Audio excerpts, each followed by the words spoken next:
not there when it hasn't got water in it, is it? It's still there. Yeah. It's very much always there.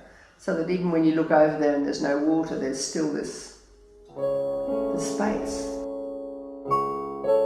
And I was looking through my mother-in-law's photographs, and she was really, a person with the most great eye for beauty. And yet I can't find any photos of her.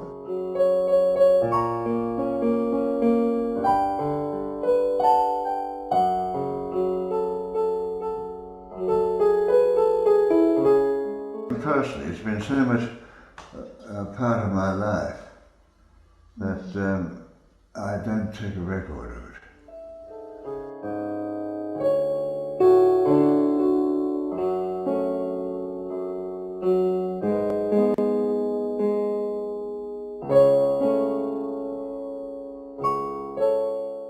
One of my brothers and I decided one time we'd go there's before water skiing, and we decided we would go aquaplaning.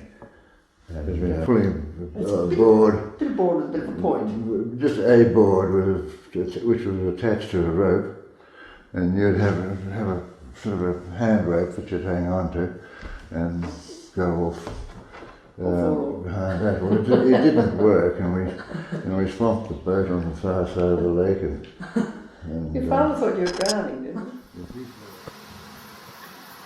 There was one time it was full of redfin, which is not a very good fish to eat, and it was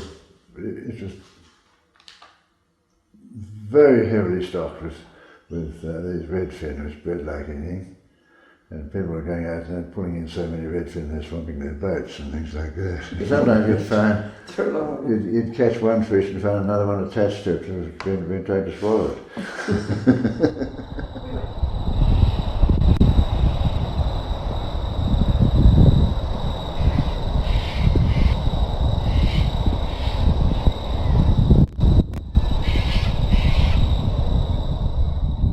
Five Dunturn cadets died there. They went out boating.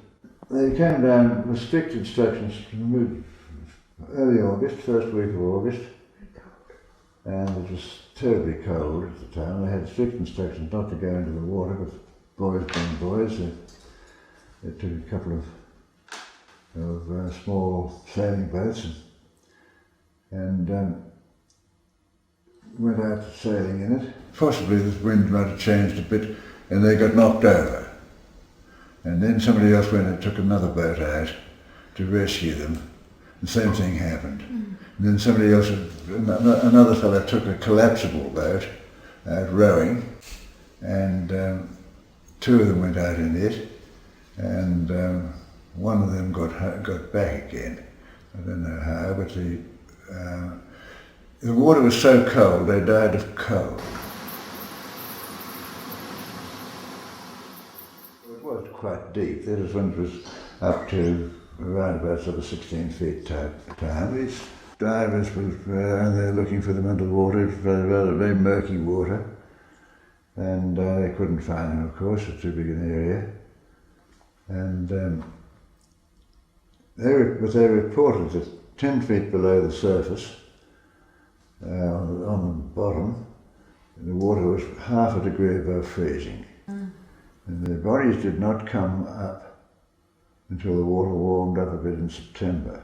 This is mid-September. About 6 weeks afterwards their bodies came up. It was just cold, pure cold had killed them.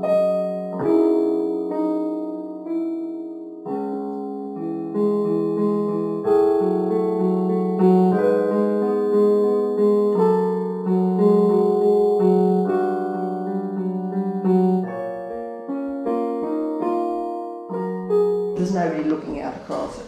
You know, in Sydney Harbour, if a boat turns over, somebody sees you turn over. Yes. That is the danger.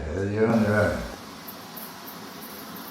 The reason for the mystery was that you could get a wonderful year, like this last 6 months. It's been very good rains right through, and you can see the grass all standing this high and the thistles this high and that sort of thing. We've had above average rainfall since June, and and yet there's virtually no water in the lake. And then you get another year which would seem to be very dry, and yet there have been some good big storms, and they're coming down and the lake has come up. And you couldn't see 100 yards of dust. Dust coming off the lake. That was very depressing that day because it was the worst day we had. Because it was the day when the drought was worst of all. The wind was strong and the soil was blowing away. It was terrible. Piling up on the fences. Piling up on the dead bodies. I did take some photos of it. You sort of wonder why you take photos at bad times, but then it's a bit unrealistic to only take them at good times. I did some painting then too. I paint a bit. The lake did become quite fascinating to me for a while. I was quite obsessed with it for a while. And I probably haven't given up that obsession, it'll come and go. But during the drought it was, there was something special about it then. What was it? It was that sort of on and onness really, you know? It was like there was no edge to anything really, you know, the lake was such a huge expanse of nothing. No grass, no trees, nothing. Our sheep were there on the edge of it, and well, not on the edge because there was no edge, but and they were desperate. There was no water, there was no feed, and we were feeding them every day, and the lake was quite significant, I suppose. The lake space. Because you can't, as I say, you can't ignore the space.